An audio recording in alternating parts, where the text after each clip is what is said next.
पिछले कालांश में हमने मंत्रिमंडल की शक्तियों के बारे में अध्ययन कर रहे थे।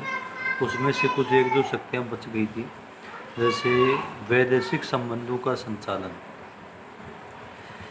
भारत के वैदेशिक संबंधों का संचालन मंत्रिमंडल के द्वारा ही किया जाता है। इसके द्वारा ही युद्ध व शांति संबंधित घोषणाएं की जाती हैं। मंत्रिमंडल ही दूसरे देशों के साथ किस प्रकार के संबंध स्थापित किए जाएं, इस बात का निर्णय करता है कि भारत के जो विदेशों के साथ जो संबंध स्थापित किए जाते हैं, उन संबंधों का संचालन कौन करता है? मंत्रिमंडल। और किसी दूसरे देश के साथ युद्ध हो जाए और युद्ध होने के बाद शांति स्थापित करनी हो आदि की जो घोषणाएं, युद्ध करने की घोषणा, शांति स्थापित करने की घोषणाएं की जाती हैं, वह मंत्रिमंडल के द्वारा ही किया जाता है। तो दूसरे देशों के साथ किस प्रकार के संबंध स्थापित होंगे कि उनके साथ शांति स्थापित करके रखेंगे या कुछ व्यापार को बढ़ावा मिलेगा, इन आधारों को जो निर्णय लिया जाता है, इन बातों में जो निर्णय लिया जाता है, वो किसके द्वारा लिया जाता है? मंत्रिमंडल। ठीक है। नियुक्ति संबंधी कार्य। नियुक्ति संबंधी कार्य अगला है, संविधान के द्वारा राष्ट्रपति को जिन पदाधिकारियों को नियुक्त करने की शक्ति प्रदान की गई है, व्यवहार में इन पदाधिकारियों की नियुक्ति मंत्रिमंडल के द्वारा की जाती है।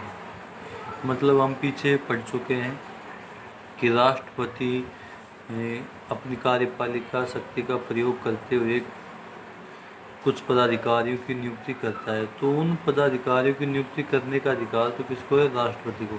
लेकिन नियुक्ति करने से संबंधित जो आदेश पारित किए जाते हैं, व्यवहार में देखें, संवैधानिक रूप से तो राष्ट्रपति करता है, लेकिन व्यवहार में देखें तो उनकी नियुक्ति कौन करता है? मंत्रिमंडल के द्वारा ही किया जाता है। ठीक है। ये था आपका मंत्रिमंडल की शक्तियाँ एवं कार्य। हम केंद्र सरकार की जो अंग थे उसके बारे में हमने अध्ययन किया था। पीछे आपको ध्यान होगा कि 3 अंग पाए जाते हैं, व्यवस्थापिका, कार्यपालिका और न्यायपालिका। व्यवस्थापिका और कार्यपालिका का हम अध्ययन कर चुके हैं। अब हम अध्ययन करेंगे न्यायपालिका का। तीसरा जो अंग है न्यायपालिका। अब इसमें देखिए, सरकार का तीसरा अंग कौन सा है? न्यायपालिका। 2 बता चुके हैं, पहला है व्यवस्थापिका, दूसरा कार्यपालिका, तीसरा है न्यायपालिका। तो सबसे पहले देखते हैं न्यायपालिका का गठन किस प्रकार से होता है या कौन करता है, किस प्रकार से किया जाता है। सर्वोच्च न्यायालय का गठन, न्यायाधीशों की संख्या कि सर्वोच्च न्यायालय में जो हम न्यायालय 3 प्रकार के जो न्यायालय हैं, एक तो केंद्रीय स्तर पर सर्वोच्च न्यायालय होता है और राज्य स्तर पर उच्च न्यायालय होता है, और नीचे अन्य खंडपीठ होती हैं जो भी, जैसे जिला स्तर न्यायालय, तहसील स्तर न्यायालय, ये आ जाते हैं। तो हम सबसे पहले हम अध्ययन करेंगे सरकार में सर्वोच्च न्यायालय का।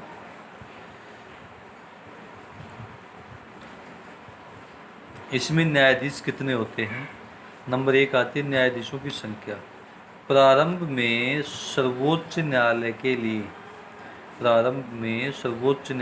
लिए एक मुख्य न्यायाधीश और 7 अन्य न्यायाधीशों की व्यवस्था की गई थी। कि जब प्रारंभ में जब सर्वोच्च न्यायालय का गठन किया गया था, तो इसमें यह व्यवस्था की गई थी,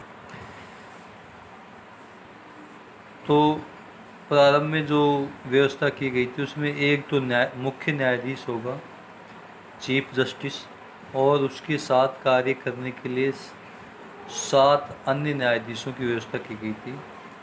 अब वर्तमान में हम देखते हैं, वर्तमान में सर्वोच्च न्यायालय में एक तो मुख्य न्यायाधीश होता है, और 30 अन्य न्यायाधीश 30 अन्य न्यायाधीशों की संख्या नियुक्त की गई है। ये कब से है? 2008 से। ठीक है। तो कुल कितने न्यायाधीश हैं सर्वोच्च न्यायालय में वर्तमान में? 31। एक मुख्य न्यायाधीश और 30 अन्य न्यायाधीश।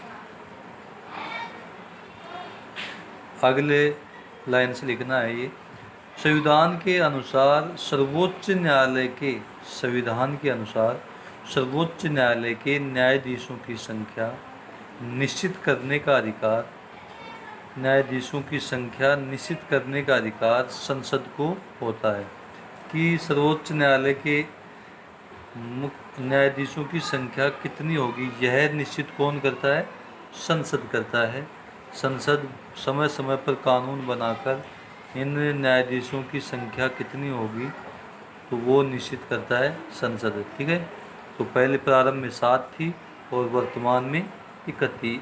7 + 1 थी और वर्तमान में है 30 + 1। ठीक है। आगे अगली लाइन से लिखना है, सर्वोच्च न्यायालय के मुख्य न्यायाधीश की नियुक्ति राष्ट्रपति करता है।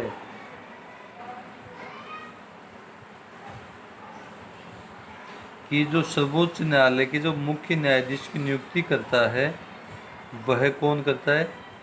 राष्ट्रपति करता है। ठीक है। कि जो सर्वोच्च न्यायालय के मुख्य न्यायाधीशों की नियुक्ति राष्ट्रपति करता है। वर्तमान में सर्वोच्च, आगे देखना, वर्तमान में सर्वोच्च न्यायालय के न्यायाधीश व उच्च न्यायालय के न्यायाधीश की व्यवस्था कोलेजियम व्यवस्था से की जाती है।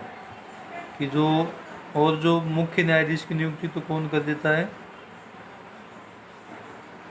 राष्ट्रपति। लेकिन जो अन्य न्यायाधीश है, जो सर्वोच्च न्यायालय और राज्यों के उच्च न्यायालय के न्यायाधीशों की व्यवस्था, एक अंडरलाइन कर लेना इसको, कोलेजियम व्यवस्था किसके आधार पर की जाती है?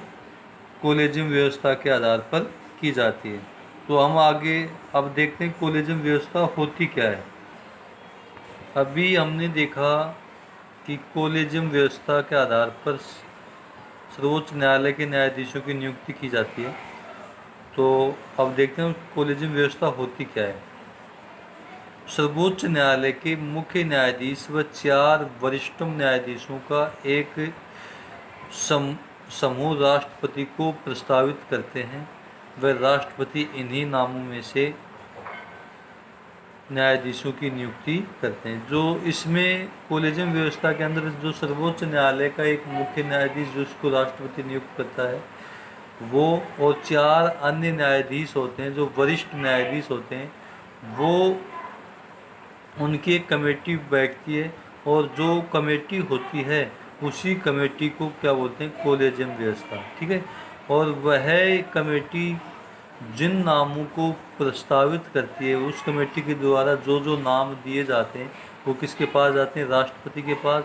और राष्ट्रपति उन्हीं नामों में से उन न्यायाधीशों की नियुक्ति उच्चतम न्यायालय व उच्च न्यायालय के लिए करती है। ठीक है। ये थी कोलेजियम व्यवस्था। तो हम पढ़ चुके हैं एक तो न्यायाधीशों की संख्या, तो न्यायाधीशों की संख्या कितनी होगी, किस प्रकार से न्यायाधीशों की नियुक्ति होगी। अब दूसरा आता है न्यायाधीशों की योग्यताएं, कि जो न्यायाधीश होने के लिए उनको क्या क्या योग्यताएं होनी चाहिए। ठीक है। तो जिस तरीके से हम लोकसभा राज्यसभा के अंतर्गत बात करी थी, पहला पॉइंट, वह उसमें उसी प्रकार इसमें भी आएगा, वह भारत का नागरिक हो। एक तो मेन क्या आएगा? वह भारत का नागरिक हो। दूसरी योग्यता है वह किसी उच्च न्यायालय अथवा 2 या 2 से अधिक न्यायालयों में लगातार कम से कम 5 वर्ष तक न्यायाधीश के रूप में कार्य कर चुका हो। इसकी दूसरी योग्यता क्या है कि जो व्यक्ति न्यायाधीश के लिए आवेदन या न्यायाधीश के लिए नियुक्ति होगी, वह उसकी दूसरी योग्यता ये है कि वह कम से कम उच्च न्यायालय अथवा जो राज्यों के जो उच्च न्यायालय हैं, राज्यों के उच्च न्यायालय में 2 वर्ष या 2 वर्ष से अधिक लगातार, ऐसे नहीं कि 1 वर्ष अब 1 वर्ष बाद में, ऐसे नहीं, 2 वर्ष या 2 वर्ष से अधिक लगातार, सॉरी ऐसे नहीं है कि किसी 2 उच्च न्यायालयों में, दो राज्यों के उच्च न्यायालयों में या 2 से अधिक उच्च न्यायालयों में लगातार कम से कम 5 वर्ष तक, कम से कम कितने वर्ष तक, 5 वर्ष तक न्यायाधीश के रूप में कार्य कर चुका हो, कि न्यायाधीश के रूप में कार्य कर चुका हो 5 वर्ष तक। 2 या इससे अधिक, एक राज्य में नहीं चलेगा, 2 या उससे अधिक राज्यों में लगातार 5 वर्ष तक कार्य कर चुका हो, तो वह इस पद के लिए योग्यता रखता है, न्यायाधीश, सर्वोच्च न्यायालय में न्यायाधीश बनने की योग्यता रखता है। अगर ये योग्यता उसके पास नहीं है तो इस दूसरी क्या होनी चाहिए, तो भी बन सकता है, तो बीच में या लगा हुआ है, तीसरी नहीं आ गई, दूसरी अगर ये नहीं है तो ये होनी चाहिए। तो दूसरी इसमें क्या है, किसी उच्च न्यायालय या न्यायालयों में लगातार 10 वर्ष तक अधिवक्ता रह चुका हो, अधिवक्ता मतलब वकील रह चुका हो, कि उच्च न्यायालय या अन्य न्यायालयों में लगातार 10 वर्ष तक क्या कर चुका हो, वकालत कर चुका हो, वकील रह चुका हो, एडवोकेट रह चुका हो, तो भी उसको बना दिया जा सकता है। अगर ये भी नहीं है तो या फिर इसके अलावा क्या होगा कि राष्ट्रपति की दृष्टि से कानून का उच्च कोटि का ज्ञाता हो, राष्ट्रपति की दृष्टि से वह कि उच्च कोटि का कानून को जानने वाला होना चाहिए, तो भी राष्ट्रपति उसे न्यायाधीश के लिए नियुक्त कर सकता है। तीसरा आता है कार्यपालिका तथा महाभियोग।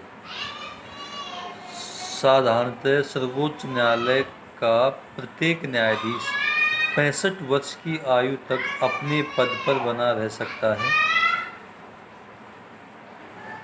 अब इसमें हमने क्या बताया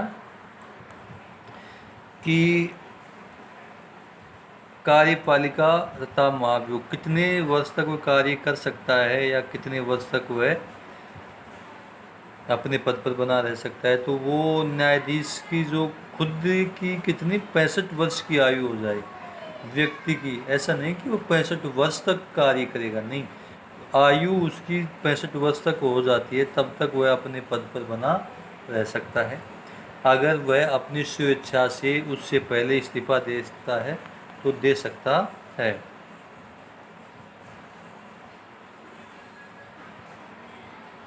उसके अलावा ये तो था अपनी स्वेच्छा से या कितने वर्ष तक वह पद पर बना रह सकता है। इसके अलावा वो कब हटाया जा सकता है, कदाचार अथवा, ध्यान से सुनना इसको, कदाचार अथवा असमर्थता के सिद्ध होने पर संसद के द्वारा न्यायाधीशों को उसके पद से हटाया जा सकता है, कि ऐसा कोई कार्य कर दे जिससे कि उनकी कदाचार मतलब उनका आचरण पर कुछ दाग धब्बा लगे कि यह सही तरीके से इनका आचरण नहीं है, यह सही तरीके से न्याय नहीं कर रहा है, और असमर्थता की न्याय करने में वह असमर्थता दर्शाई जा रही हो, तो उस समय संसद के द्वारा न्यायाधीशों को ये कदाचार और असमर्थता सिद्ध करते हुए बहुमत के आधार पर उनको हटाया जा सकता है।